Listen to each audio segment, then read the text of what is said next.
اعوذ باللہ من الشیطان الرجیم، بسم اللہ الرحمن الرحیم۔ کتاب فارسی یہ نام ہے اور ہے بھی فارسی سیکھنا ہے، اس فارسی کی گرامر سمجھ لو، یہ آپ سیکھ لو گے تو پھر یہ کریمہ اور نام حق ہمیں پڑھنا آ جائے گا۔ آپ نے یہ نہیں پریشان ہونا سوچنا کہ یار ایک سال میں 3 فارسی کی کتابیں ہم پڑھ رہے ہیں اور 2 صرف کی کتابیں پڑھ رہے ہیں، تو یہ یوں سمجھ لیں کہ ایک دفعہ آپ نے پڑھنی ہے، اس کے بعد جتنی بھی فارسی کی کتابیں آئیں گی آپ کی بنیاد بن چکی ہوگی۔ تو یہ آپ کے لیے اتنی کتابیں اکٹھی انہوں نے اس لیے بھی رکھ دیں کہ ابھی آپ بالکل ینگ ہیں، فریش دماغ ہیں، جیسے جیسے آپ آگے جائیں گے کتابیں کم ہوتی جائیں گی، سمجھ رہے؟ اور آپ کا دماغ چونکہ بڑھتا جائے گا نا، دیکھو یہ موبائل ہے، اس کی میموری فیل ہو جائے تو کیا ہوتا ہے؟ یہ اوپر سے کچھ لینے کے لیے تیار ہی نہیں ہوتا، کلاس پوری مس ہو جاتی ہے۔ اسی طرح انسان کی بھی ایک میموری ہے، ابھی آپ کی چونکہ فریش میموریز ہیں، ابتدائی دور ہے، تو اس میں جلدی جلدی اس کو پھنسا لو، یہ جب اس کے اندر آ جائے گا پھر اس کے بعد جو بھی فارسی سے ریلیٹڈ ہوگا وہ فارسی آپ کو آ جائے گی، عربی سے ریلیٹڈ ہوگا تو صرف ناف کی برکت سے وہ آ جائے گی۔ تو یہ اس لیے لوگ جی کہتے ہیں کہ فارسی کے علم، یہ جو فارسی کا علم ہے، اس علم کے یعنی فارسی کے علم صرف کا تعارف، ایک تو عربی کا علم صرف ہے، یہ فارسی کا علم صرف ہے۔ کہتے ہیں علم صرف کی تعریف، علم صرف وہ علم ہے جس سے فارسی صیغوں کی پہچان، اب یہ عربی والا نہیں ہے، دیکھا ہے نا، ماشاءاللہ ماشاءاللہ۔ آپ کو پتہ ہے بکری جب چرتی ہے تو وہ کہاں دیکھتی ہوتی ہے؟ نیچے چارے پر، اور اس کے منہ میں کوئی چیز گندی نہیں جاتی کیونکہ وہ دیکھ کے کھا رہی ہوتی ہے۔ یہ علیحدہ بات ہے کہ حضرت انسان جو ہے ادھر دیکھ رہا ہوتا ہے، نہ منہ والا بھی تو نہیں میں نا بعد جانا وہی بچ کے آ گیا ہوئے، ہوتا ہے نا اس طرح کبھی کبھی۔ اور یہ بچوں کے ساتھ، نوجوانوں کے ساتھ اکثر ہوتا ہے، کیونکہ یہ اپنے پلیٹ میں بوٹی ویسی ہوتی ہے کہ نظر دوسری اس بھی بڑی ہوئے، طالب علم رینج بھی ایک کھیج بکو نہیں ڈج نہیں، حضرت صاحب فرمانے انہیں بھائی انہیں ایک کھیج بکو وہ چی بوٹی موئیں گے بھی اسی، لیکن اصل نہیں اس کی اصل دین نہیں بڑی۔ ہاں بہت کم طالب علم میں نے دیکھے جن کی آنکھوں میں بھوک نہیں ہوتی۔ میں چاہوں گا کہ آپ ہر ایک بندہ وہ بن جائے۔ پیٹ کی بھوک تو تھوڑی بہت چیز سے بھی، گھاس بھی کھا لو تو بھوک تو مٹ جاتی۔ آنکھوں کی بھوک جس کے پاس ہو نا تو وہ کبھی نہیں رجتا بیچارہ، کیونکہ آنکھوں میں بھوک ہوتی ہے، آنکھیں تو نہیں رجتی دیکھ دیکھ، یہ بھی ہوئے وہ جڑا پریٹی سے پیا وہ بھی میڈ کو لے ہوئے، پیٹ میں تو تھوڑا سا جائے گا تو پیٹ بھر جائے گا۔ تو پیٹ کی بھوک کی آپ دعا کیا کرو کہ یا اللہ سا اکھیاں نہ بھوکا نہ بناویں، جس کی جو پیٹ کا بھوکا ہوتا ہے نا وہ تھوڑا سا کھا کے سیر ہو جاتا ہے، یعنی رج جاتا ہے، جو آنکھوں کا بھوکا ہوتا ہے نا وہ دور تک دیتا ہے، وہ کھجور میڈ کو یہ منہ پیلا پیلا ہوا کیوں میں ویکھی بناؤ کھا نہیں سکنا۔ تو پھر کتنا بہترین ہے کہ اپنے منہ کے سامنے جو بسم اللہ کر کے کھائیں اور دعا کر کے اٹھویں گے جناب، جس نے مجھے جڑا ہے اللہ اسے نصیب کرے۔ ہاں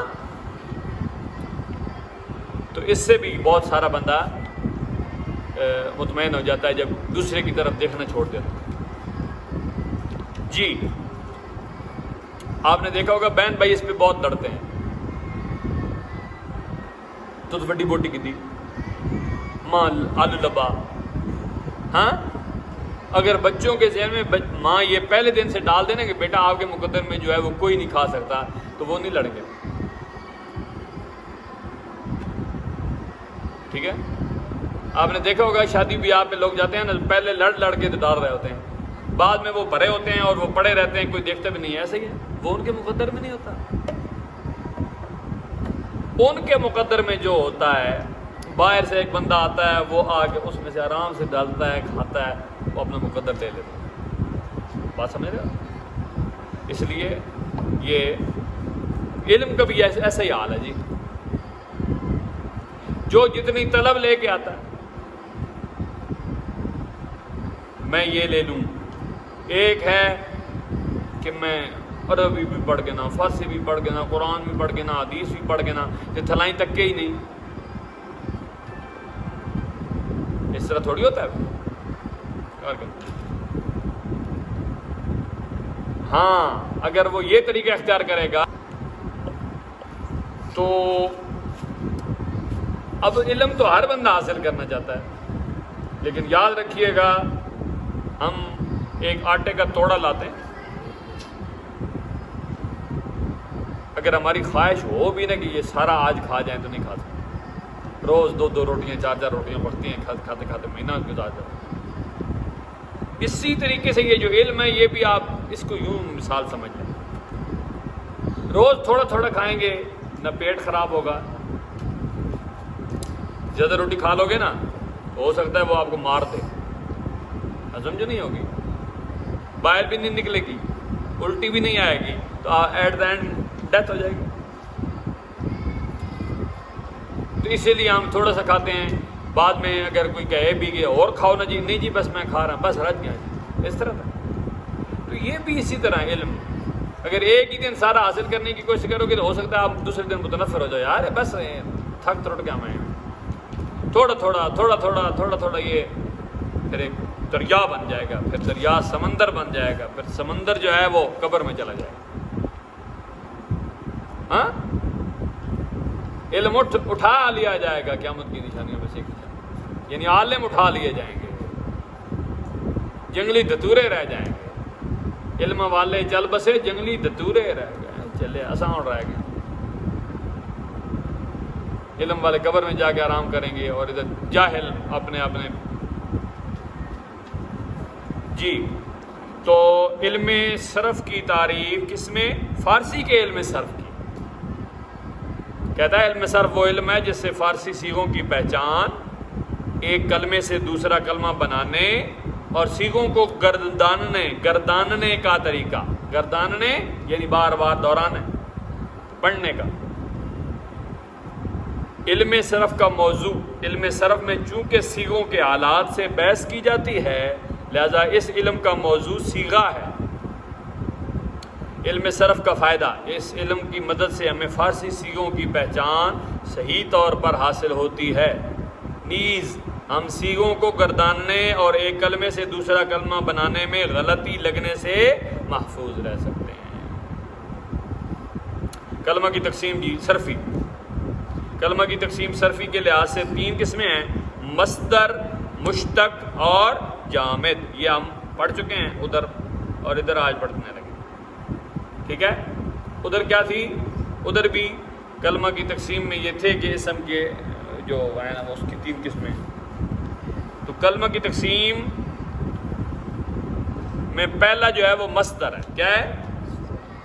وہ اسم ہے جس سے کسی کام کا کرنا یا ہونا یا سہنا معلوم بغیر اس کے اس کی حیت سے کوئی زمانہ سمجھا جائے. مصدر کی پہچان یہ ہے کہ فارسی میں اس کے آخر میں ہمیشہ دن یا تن آتا ہے. الضرب زدن والقتل کشتن. اب یہ دونوں کیا ہیں؟ مصدر.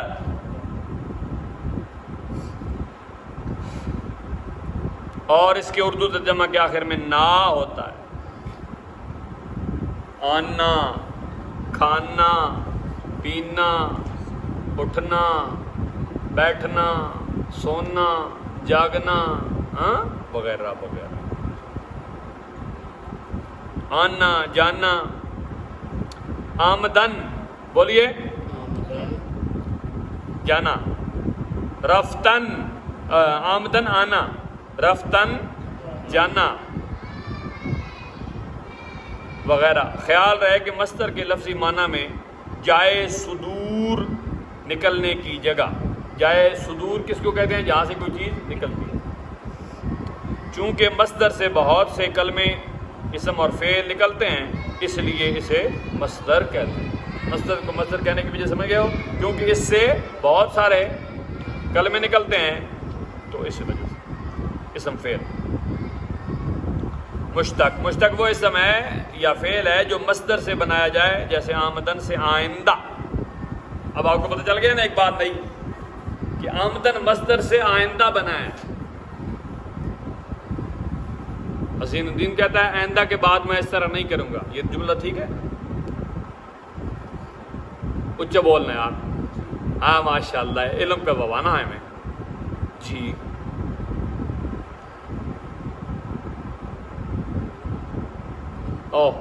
حمزہ کہتا ہے غلط ہے، حسین الدین کو پتہ ہی نہیں ہے۔ عبداللہ کیا کہتا ہے؟ میں اچت نہ ہو گیا؟ اساں چھوڑ دوں 10، اگر آپ نے ایک بندے پہ یہ کہا ہے کہ اس نے جو کہا غلط ہے تو ٹھیک بتاؤ نا۔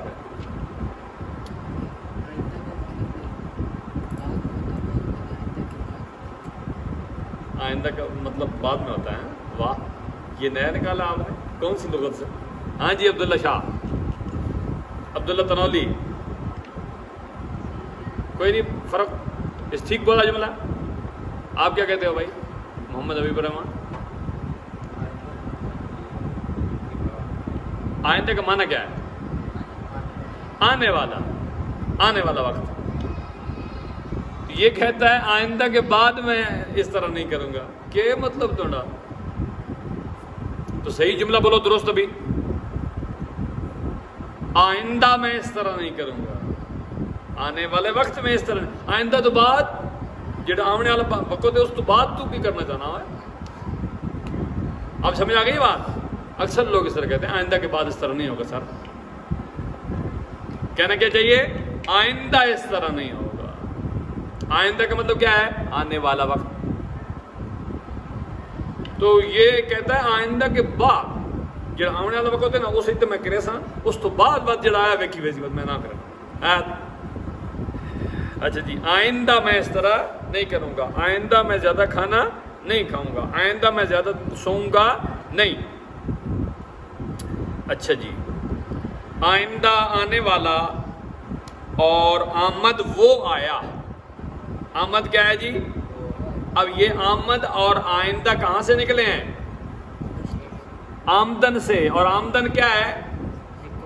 آمدن ایک تو ہوتی ہے جو پیسے یعنی منڈی کے آمدن تو سن کیے ہوئی جی، یہ ہے آمدن، بولو ذرا اس کو۔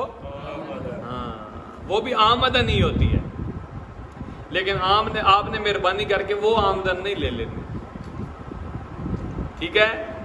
تو آپ اب کیا بولیں گے؟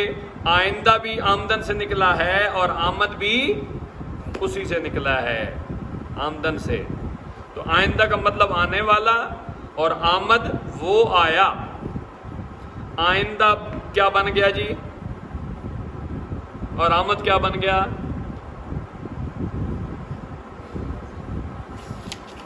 کتنی بری بات ہے نا۔ آئندہ بن گیا اسم۔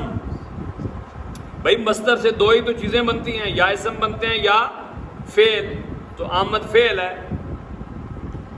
یہ آئندہ اسم کی نشانی ہے اور آمد جو ہے وہ فعل کی مثال ہے، نشانی نہ کہو، مثال ہو رہا۔ آگے جی، جامد، جامد وہ کلمہ اسم یا فعل، اسم یا حرف ہے جو نہ تو خود کسی سے بنا ہو اور نہ اس سے کوئی کلمہ بنے، جیسے مرد، زن، شتر۔ مرد کا معنی مرد ہو گیا، زن کا معنی عورت ہو گیا، شتر کا مطلب اونٹ ہو گیا۔ شتر بے مہار، آج کل کا نوجوان شتر بے مہار ہے، بلکہ شتر بے مہار کی طرح ہے۔ کیا مطلب؟ جس اونٹ کے ناک میں نکیل نہ ہو نا اسے کہتے ہیں شتر بے مہار، رسی کے بغیر، نکیل کے بغیر۔ تو جو آج کل مثال دیتے ہیں نا بھائی، آج کل کے نوجوان شتر بے مہار کی طرح ہیں، جو نکے وچ نکیل نہ ہوئے نا اٹھے نہیں تھی جدھر میں نہ رہنا ان بھی میں جدھر دل تھی نا۔ بات سمجھ آئیے تھا تو نہیں؟ تو آپ نے کبھی شتر بے مہار نہیں بننا۔ دوسرا زن، عورت کو کہتے ہیں، ہاں کہتے ہیں 3 چیزیں جو زا سے شروع ہوتی ہیں فتنہ ہے، فساد ہے۔ نمبر 1 زن، نمبر 2 زر، نمبر 3 زمین۔ زن عورت کو کہتے ہیں، یہ بھی فتنہ ہے۔ زر پیسے کو کہتے ہیں، روپے، یہ بھی فتنہ ہے۔ زمین خود فتنہ ہے، مر لیتے دادا بندے مر رہے ہیں، تو اتنا اٹ لاسیں میں لاسا نہ لاسے تا تا تا تا تا تا تا تا۔ دوسری طرف خبر لگی پہ نہیں جی، چھوٹے سی تھوڑی سی متنازع جگہ پہ 2 خاندانوں کے 8 بندے ہلاک، لاشیں 1122 والے اٹھا کے لے گئے، کاروائی شروع۔ ایسا ہوتا ہے نا، اوے منڈی جی تو کیڑ کیوں دے چھوڑی، تھوڑی بکری ادھر تھلے ہوئی تو ہوئی کیوں میں ادھر ہوئے ہوں نا، اس منڈی حویلی تو ادھر ہوئے ہوں تو میں ٹکسوں ٹنگا۔ یہ زمین کی وجہ سے فساد، میڈے پیسے مان دینا کے بعد برا شرا کوئی نہیں، جو زر اور زن کے کتنے فسادات ہیں وہ کچھ تو آپ کے علم میں ہوں گے، کچھ نہیں ساتھ ساتھ آ جائیں گے کہ ایک عورت کی وجہ سے کتنے فتنے ہوتے ہیں۔ سمجھ آئے؟ کوئی عورت کے پیچھے مارا جا رہا ہے، اس نال میں کر سکتا دعانا میں کر سکتا تو بھی نہ کر سکتا میں بھی ڈال دا۔ جوڑے کی شادی نہیں ہو رہی تھی، پہلے اس کو مارا لڑکی کو، پھر اپنے آپ کو گولی مار کے تو شہید ہو گئے تھے۔ ہاں ناکام جوڑا، کورام مچ گیا، لاشیں آئی تو، اور لوگ جو ہے وہ انجوائے کر رہے ہیں۔ تو نوجوانوں آپ کو اس سے یہ سیکھنا چاہیے کہ یہ جو کام ہے ہم ان سے دور ہو جائیں۔ تو محبت زن زر زمین سے محبت نہیں، ضرورت کی چلو تھوڑی بہت، باقی محبت اللہ رسول، انہوں نے زر بھی دینا ہے، انہوں نے زن بھی دینی ہے، انہوں نے زمین بھی دینی ہے۔ تو اسی کتنے چلے اسی انہوں نے پیچھے پے پے ابھی انہوں نے لاوانا، جیڑی شیڑی شاید لوڑ ہو سی جس ویلے اسے دے دے سو۔ واہ، آگے ہیں جی افعال، کس کی جمع ہے؟ فعل کی۔ کس کی؟ فعل کی۔ کس کی؟ فعل کہتے ہیں کام کو، اور افعال بہت سارے کام، ٹھیک؟ تو ایک ہو فعل ماضی ایک ہے، بہت سارے افعال ہوں تو افعال ہو جائیں گے۔ پھر افعال یہ ہم ان کے نام پڑھ لیتے ہیں اور باقی اگلی کلاس میں انشاءاللہ عز و جل۔ مصدر سے جو فعل مشتق ہوتے ہیں، مشتق کا کیا مطلب ہوتا ہے؟ نکلتے ہیں 6: فعل ماضی، فعل مضارع، فعل حال، فعل مستقبل، فعل امر، فعل نہیں۔ تو آگے فعل ماضی کی 6 قسمیں ہیں، یہ جو کہ آپ پڑھ چکے ہو، لیکن ہم صرف یہاں پہ نام پڑھیں گے، باقی تفصیل اگلی کلاس میں انشاءاللہ، یا شام کو اگر ہوئی تو۔ ماضی مطلق، ماضی قریب، ماضی بعید، ماضی استمراری، ماضی احتمالی، ماضی تمنائی۔ اور ہر فعل کے 6 صیغے ہوتے ہیں، ہر فعل کے صیغہ واحد غائب نمبر 1، صیغہ جمع غائب، صیغہ واحد حاضر، صیغہ جمع حاضر، صیغہ واحد متکلم، صیغہ جمع متکلم۔ تو ٹوٹل بن جاتے ہیں 18۔ ٹھیک ہو گیا جی؟ آج کے سبق یہاں پہ ہم ختم کرتے ہیں۔ وَفَوِّضُ أُمُورَنَا إِلَى اللَّهِ إِنَّ اللَّهَ بَصِيرٌ بِالْعِبَادِ فَاللَّهُ خَيْرٌ حَافِظًا وَهُوَ أَرْحَمُ الرَّاحِمِينَ۔ یوں تو سارے ولی محترم ہیں، مگر آقا غوث الورا تیری کیا بات ہے، زمانے پہ جاری ہے سکہ تیرا، اے میرے بادشاہ تیری کیا بات ہے، تم نے چوروں کو دیکھا ولی کر دیا، خالی پیمان ہر ایک کا بھر دیا، پیغام دین تم نے گھر گھر دیا، پیغام دین تم نے گھر گھر دیا، شاہ شاہو گدا تیری کیا بات ہے، یوں تو سارے ولی محترم ہیں، مگر آقا غوث الورا تیری کیا بات ہے۔